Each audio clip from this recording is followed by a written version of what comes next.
What's worthwhile to consume, consider, believe, say, and do towards peace of mind, vitality of body, and joy of spirit? I'm Ramsey Zimmerman. Here's some more healthy living motivation and discussion. The focus is on today. Yeah. What are you going to do today to be better than yesterday? And then tomorrow, what can I do to be better than today? And just continue to work on that. Want to start exercising. Maybe they did in the past, maybe they never have. And they want to get better, but they become overwhelmed. They look at, well, how am I going to be Jack LaLanne? You don't have to be Jack LaLanne. You can be better. You can be yourself. And what can you do today to be better than you were yesterday? Hey there, it's Ramsey here.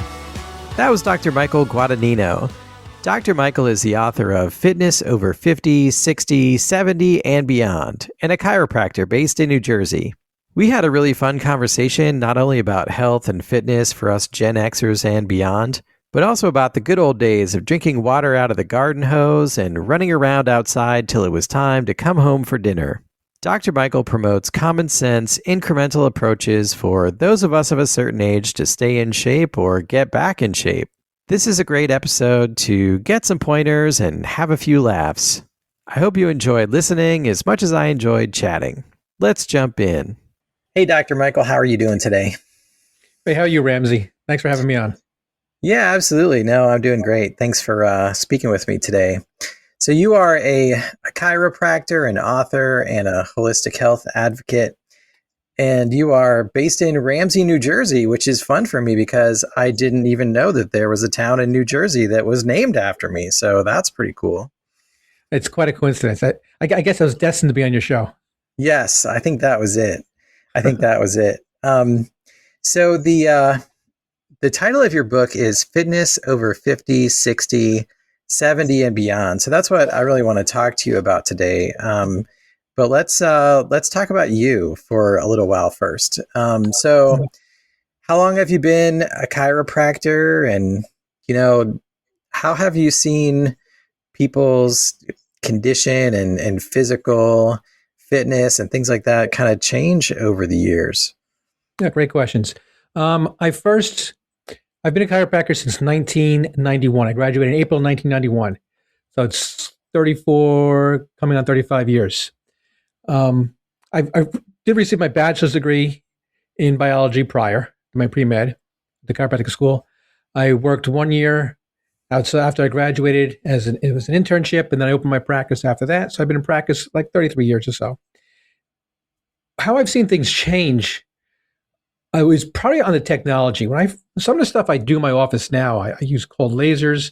I use some decompression, a really great machine, a DRX 9000 for patients with slip disc, herniated discs. These things didn't exist when I first began practicing. So what I've seen is a lot of the conditions are pretty much the same. People still herniate their low backs, their discs. They still get sciatica, but the treatment for it has been completely changed a lot over this time. And seeing the technology and development, and I'm sure it's going to continue to go in that direction. As it wasn't so funny when it happened, but one of my computers on my machines went down a couple of weeks ago. And instead of panicking, we got a new computer, but we upgraded everything. So everything continues to even within the structure of the system, technology continues to get better. So that's the big difference that I've seen over the years. Yeah. Technology is great when it works, right? Yeah, exactly. When it doesn't work, you're running around. Yeah, but then it's good because then you got to just go old school and go back to kind of the ways that you were doing things, all along. So it's good to have that depth of experience, be able to sort of get back to that as you need. Oh, for sure. I mean, I went back to 1990s style of taking care of people, which does work. It's very effective. And I have a lot of experience doing it. Yeah. So it's, that's how we have to handle things. So I don't want to make any assumptions, but if you've been, practicing since the 90s, then you probably fit into that age group of 50, 60, 70 and beyond. You are right. Yeah. Well, yeah, a lot of the book was written towards what I know best. I know best is being over 50. So yes, I fall right into that bracket. Well, they say that we should write about, what we know. I'm, in that age bracket too. I'm early 50s. But do you have a lot of patients in that age bracket in your practice? And what are the big issues that we Yeah, see right. during that age bracket? I do see a lot of patients in that age bracket. I see patients from a wide variety, but I do see a lot in that age bracket. And the big thing I see is mobility. People begin to lose mobility as they get older. And as you begin to lose mobility, your lungs don't expand because your back is not flexing, not moving the way it should. You're starting to see, which can lead to issues with other issues, other physical issues. Your people's hips begin to hurt, their shoulders begin to hurt, and a lot of it becomes from a lack of mobility. And what I try to talk about in my book is how to bring that mobility back, how to maintain that mobility. If you're in your early 50s, someone might be picking the book up in their 70s or 80s when they've lost some of this mobility. So there's different types of exercises, different types of things people can do, depending on your age. I mean, realistically, 80 is different from 50. But if you don't take care of yourself at 50, you don't do things to help yourself at 50, you can age pretty quickly. So Yeah. it's a whole array of what I try to talk about in there. But the main thing is how to age gracefully, how to age slowly, and how to continue to maintain that mobility and your health. Yeah. Age gracefully, age slowly, maintain mobility. Um, I I like to joke with my kids that I'm not getting old. I'm in my prime. I'm just perpetually in my prime. And I would like to keep it that way. What kinds of things can people be doing, kind of at our age to do exactly that, like to maintain what they have and to even get back some of what maybe they have been losing. Well, you are in your prime because when you're younger, you don't have the experience and the knowledge. When you Right, get right. our age, experience and the knowledge, but Keep the going. physical. Keep telling me how I'm in my prime. I Yeah, like this. Keep going. it's good. Yeah, I'm appreciating you had me on the show. So all of us, I though, think that's really true. yeah, it is because you do learn it with experience. You think about the way you see the world now is different from the way you saw the world at 20. And I'm sure you can see the world differently. We all are at 80 than we Yep. did at 20 or in the 50s. And so yes, so that's makes a difference. So I went off on a tangent. What was the original question Well, on no, that? I think mindset is really critical and really important because, if we sort of get into this mind space of, oh, things were so much better then and I can't do those things anymore, then that just bogs us down. Whereas if we're 100%. thinking like, okay, I'm in my prime, like I'm as good now as I'm going to get. And actually, that's not true. I'm going to get better because I decided that I'm going to get better. So it's like the question is, in a practical sense, what are some of those things that we can be sort of focused on to continue to stay as good as we are and to sort of reclaim maybe some of the stuff that we've lost? The focus is on today. Yeah. What are you going to do today to be better than yesterday? Or put yourself in the trajectory, in the direction to be better than you were yesterday. And then tomorrow, what can I do to be better than today? And just continue to work on that. And so it could be a slow process. And people become overwhelmed. They want to start exercising. Maybe they did in the past, maybe they never have. And they want to get better, but they become overwhelmed. They look at, well, how am I going to be Jack Lane? You don't have to be Jack Lane. You can be better. You can be yourself. And what can you do today to be better than you were yesterday? And that's all. Just take that one step at a time. And as time goes on, as you get past the 3 weeks, 4 weeks, a month, 6 months, you start to see, yes, I am better now than I was 6 months ago. And that's all. That's all it is. It's just small steps. Don't become overwhelmed by this big picture because we are bombarded by a lot of information constantly. A lot of commercials on TV, a lot of stuff online, and everything seems to be great, but my life. That's how people kind of look at it.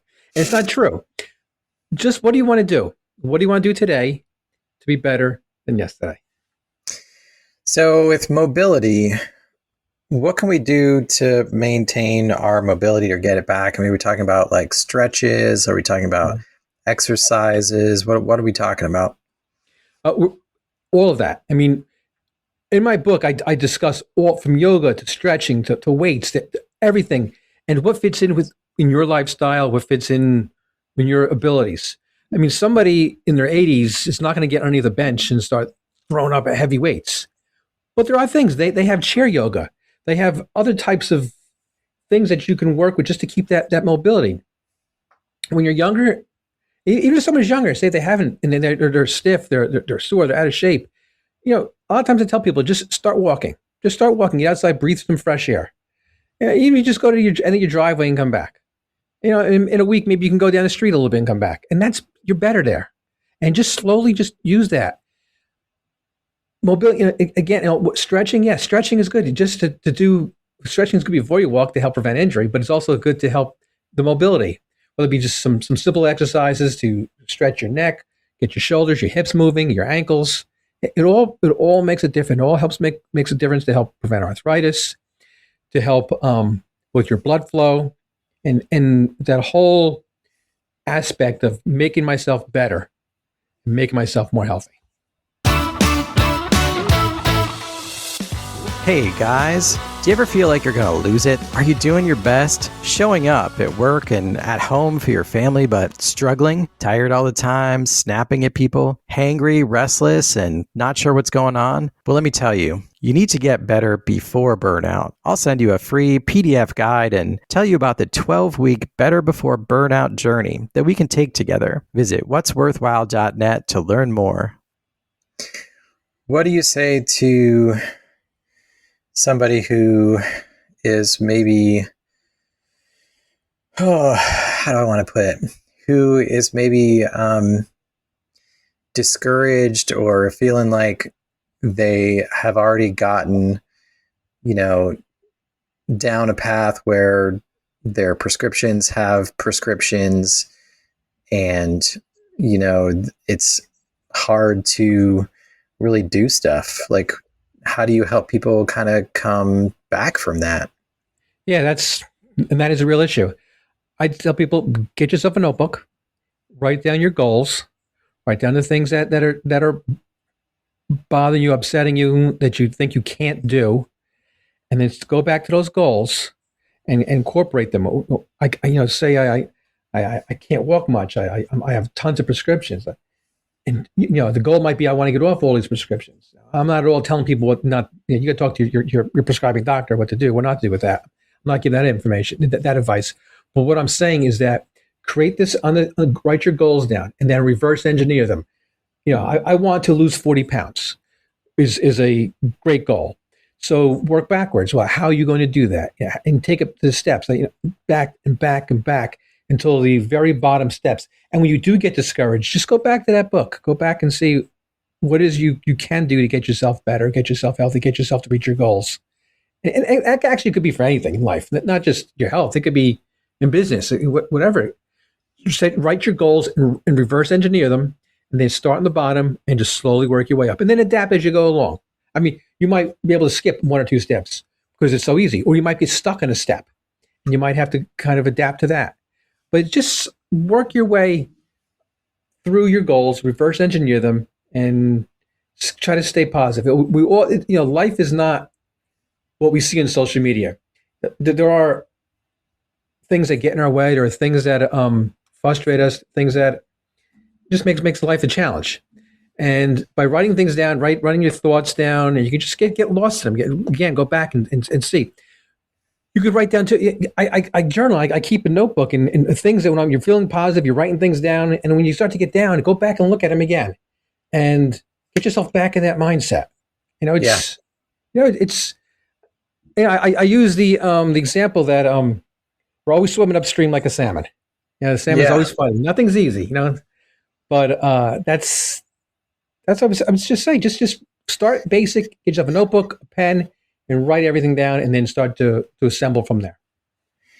Yeah. You make a great point because social media, I don't know. social media is so many different things, right? But one of the things in social media, in one aspect, it's like certain people, they only post about sort of the best days, right? Because you want to put on a happy face. But then you get this sort of skewed perspective of the world that everything's great. But then, of course, you also have people on social media who are, screaming about calamities and catastrophes. And so I guess you get the opposite too, that everything's horrible. Right. And then you also get all kinds of promotional materials from all kinds of people that would like you to do all the things that they want to do. So social media is just this mixed blessing of, yes, it's great. It's communication. We're talking to each other. We're hearing about our families and sharing. But at the same time, we're getting these interesting, weird, skewed perspectives on life. And, if we're talking about people that are in their 50s, 60s, and 70s, we did not grow up with any of that. That doesn't really come second nature to us. In some ways, it's a poor substitute for actually having real people around and, real interactions with real people. I mean, I what do discussed you I think about discussed that in my book. Yeah, I discussed in my book that Yeah. connections are really important. You have to talk to other people. Yeah. It's this cyber world is not real. You and I, when we were kids, we probably went out. We were told to come home when the lights came on, the street lights came on. So Yep. it's a completely different Get world. home before dark. Yeah, exactly. And get out of the house. Don't stay in the house. Yeah. Go play outside. Yeah. Basically, that was the Gen X world. Yeah. Yep. I saw a T-shirt online the other day that said Gen X powered by neglect and hose water. Yes. I can remember drinking out of the hose tube myself. And I just, being like a Marvel X-Men nerd from way back and drinking more water out of the hose, I was just like, yes. I can totally relate to that. That It's is our me. superpower. Yeah. Yep, that's right. And it's just eating dirt, But I mean, hey, it was clean, all natural, organic dirt. That's true. But we come home bloody, and we didn't run home. We came home bloodied, and we cleaned ourselves up and Yeah. got ready to go out the next day. We came by those scrapes honestly. Yeah, for sure. Yeah. So that's the generation I'm talking to. Yeah. Yeah. Well, and I mean, but then it's also funny because then we grew up maybe, and we had our own kids, and now our kids are growing up. My kids are recently out of the house because they're off starting to adult. Mm-hmm. They're out adulting. My parents moved themselves into a really nice retirement community, and they're doing great, thank God, which is wonderful. Mm-hmm. But I think lots of people our age transition from right around the time they get their own kids out of the house. Now they're having to sort of deal with and take care of their own parents. Yeah, that's my life. That's different. That's my life. What's that like? Yeah, that is different. It's because we care, because our generation cares, but it's a lot. I mean, that's why taking care of yourself, keeping yourself healthy, is not selfish. We need to be there, and even my kids too. My son actually just got married a few days ago. Oh, congratulations! Yeah, thank you very much. So we're still going to be there for them. We still have to be, and we have to be there for our parents and help navigate their doctor appointments or their whatever they have to do, whatever they have to handle, they can't handle. They get on the phone and call. So it's it's a challenge. We're like that middle. We've always been that middle generation. We are now while we're mid age. Well, and two, I guess it was expected that would be the case in past generations, right? Because we used to live in intergenerational households, so that was just normal. Mm-hmm. But our generation was one of the first that, moved all over the place to different cities and, went wherever the jobs were or wherever the opportunities were. And it was very normal for us to head off in all kinds of directions. And so now, we don't live close to our parents in a lot of cases. Right. No, we're very adaptive, and we have to adapt to some people who may not be adaptive. So it's part of our DNA. Look, we all deal with stress. Stress is not the problem. The problem is that our body's innate stress response is built for physical challenges instead of the mostly mental, emotional, and virtual stresses that we face today. In my book, Stress Response, you'll learn to manage your response to stress in order to reduce anxiety, avoid burnout, and find calm and steady focus. The ebook is available on Amazon and only 99 cents for a limited time. After you download, please don't forget to leave an honest review and rating so that others will find it too. So tell us more about the book. What is the book like? How's it structured? What kind of stuff do you talk about in it?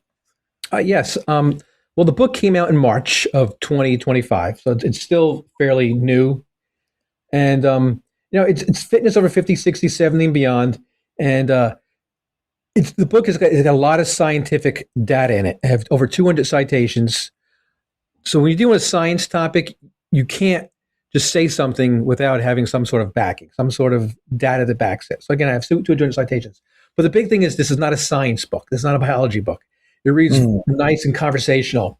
I talk about different people in the book who, I mentioned Jack LaLanne before, someone like him who wasn't sick until he was in his 90s, just before he died, his late 90s. And he I talk was like about a big bodybuilder, right?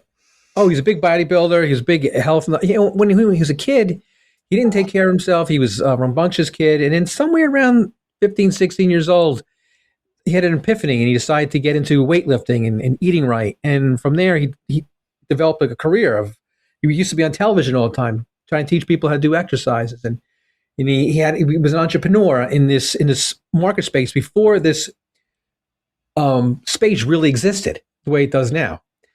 And so he was a fitness guru. I believe he was 97 years old. He got sick the week before he died and he passed away. Chuck Norris is another one. He's 84 years old. Another guy who's been in martial arts his whole life, took care of himself, still takes care of himself. And I show examples like that of it can be done. And here are some real people that did it. Someone else I talk about too, her name is Joan Campbell. She didn't start exercising until she was 59 years old because she wanted to start keeping up with her grandkids. So she started taking up swimming, and she won some tournaments, and then when now that she's in her 90s, she's swimming 1,500 meter laps in under an hour. I mean, in her 90s, that's quite an accomplishment. So I talk about people like that. I tell their stories as well as integrate into it different things such as nutrition, the importance of nutrition, the importance of supplementation. I mean, here living in the United States, a lot of our agriculture strips the soil. So a lot of the soil is depleted of vitamins and minerals. And so the plants don't get the vitamin and minerals. So we eat the plants, but it's the animals eat the plants. So we eat the animals. So how important supplementation is. Supplements such as, I'll mention one, CoQ10. CoQ10 is found as an antioxidant, important for energy. It's found in the small part of the cell called the mitochondria. As we get older in our 50s, it starts to deplete. So as you begin to lose this naturally in your body begins accelerated aging process. They've done some research that shows that it really helps in heart health as well as other aspects. If you take, I think it's statins, right? I think statins deplete CoQ10. Completely, yes, exactly. So that's an excellent supplement. I talk about other supplements too, which are necessary. And during the cold and flu season, taking zinc and vitamin D when you're not out in the sun. And so I talk about that. I talk about different types of diets. I don't tell anybody this is a diet you need to eat. I explain what a vegetarian diet is, what a keto diet is, what a Mediterranean diet is, etc. And it's for someone to look at it and get an idea. Because one thing I found in my office is a lot of people just want to be more healthy. They don't know how to. So it's a really, so the book is more of a macro explanation of what you can do to get healthy. It's an introduction. I mentioned the fitness page before, the fitness chapter. And in the fitness chapter, we talk about different types of weights and aerobic and anaerobic and hits and everything. I explain it all, I lay it all out there again, so someone can take it, look at it, and see how it can help them and what they might want to add to their lifestyle. And again, we talk about some things regarding testosterone, postmenopause. Positive state of mind is really important. Actually, it's the first chapter in the book, getting your mind right, which we talked about earlier, and writing down things and following through with your journal. And we'll go right through the whole gamut. And it's again, it's a conversational style book. It's an easy read. Well, the reviews on Amazon so far have said it's an easy read, which I like, which is my intent. Good job. That was the goal. Yeah, and that was the goal. It was a 2-year process to write this book. It was a labor of love. It's been when I finished the book, I had it proofread by a friend of mine who's a college professor. I then hired a medical proofreader, make sure all the medical data is right. Again, if you're doing something scientific, you got to know what you're talking about. It's got to be point on. And then the publisher proofread it again. So it's been proofread numerous times. And yeah, I'm really excited about it. It's doing really well. It's one of the best sellers on Amazon. It's in the space for fitness for those folks over age 50, and it's been doing well. And it's been that's again labor of love. That's great. Well, nutrition is an area that I've been recently studying. I did a 1-year program as for nutritional therapy practitioner. And what's so interesting and funny is that you could sum up the entire program as just eat real food. Yes. And for folks who are our generation or older, it's just like, okay, we actually need to get back to not what we were beginning to eat in the 1950s and 60s, which was like all the packaged stuff and the stuff in the cans, but we need to eat what your parents and grandparents were eating, which was actual, real, whole foods that, were grown in the garden or come from animals that ate grass, or ate whatever they grew up, evolved eating. And like For you sure. said, like all those diets, there's a million different diets, and they all sort of have their pros and cons, but I don't think there's one sort of straight answer. Like there's not one perfect diet for everybody other than just eat real food. Exactly. I mean, people have different genetic makeups, different body types, have different blood types. So some people some people are really into the vegetarian, some people are into keto, which are two extremes on that aspect. But yeah, it's for people to make their choice. And like you said, I'm sure you studied in the 50s is when they began packaging, big corporations began packaging it and selling it as good food. And it really was not.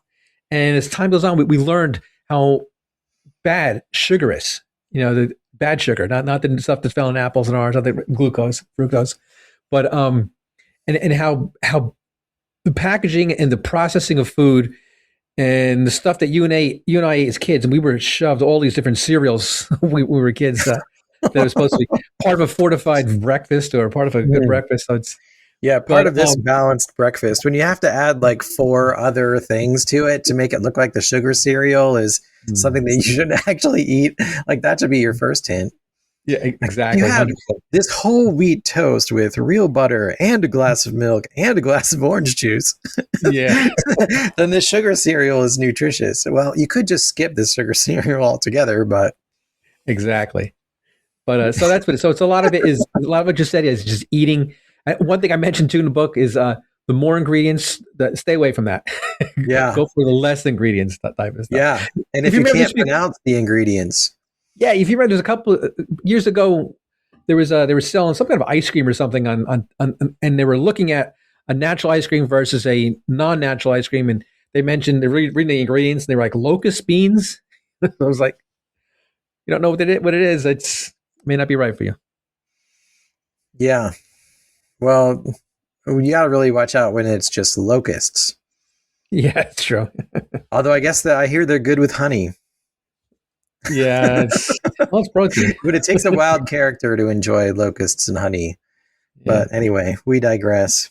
For sure. Well, Dr. Michael, it's really fun chatting with you. I feel like we could chat all day, but how can people learn more and find you online? Where do they find you and find the book? Well, the first thing they could do, if they wish to, they can go to my website, which is drmguad.com, which is drmguad.com. That's my main website, and you can reach all my social medias, my YouTubes, all that with there from that site. My main social media I use is Instagram, and it's dr._Guadagnino. Sure, you'll have the spelling on Yeah, the page. we'll have a link in the show notes. You Yeah, know, we're lucky to be able to say Guadagnino, let alone spell it. exactly. That's what my patients call me, Dr. G. Right And on. my book, Fitness Over 50, 60, 70, and Beyond, can be found on Amazon. Just look under that title. Fantastic. Well, hey, thanks so much for coming on. It was great talking to you today. Thank you very much. I really do appreciate it. Ready for more? Visit what'sworthwhile.net to listen to podcast episodes, master your response to stress by reading my book, Stress Response, available through Amazon, or to get better before burnout sets in by requesting the free guide. Regardless of where you are in your journey, I'd love to hear from you and talk about how we might move forward together. Please contact me, Ramsey Zimmerman, through the website or on social media like Instagram, Facebook, LinkedIn, or X. Thanks.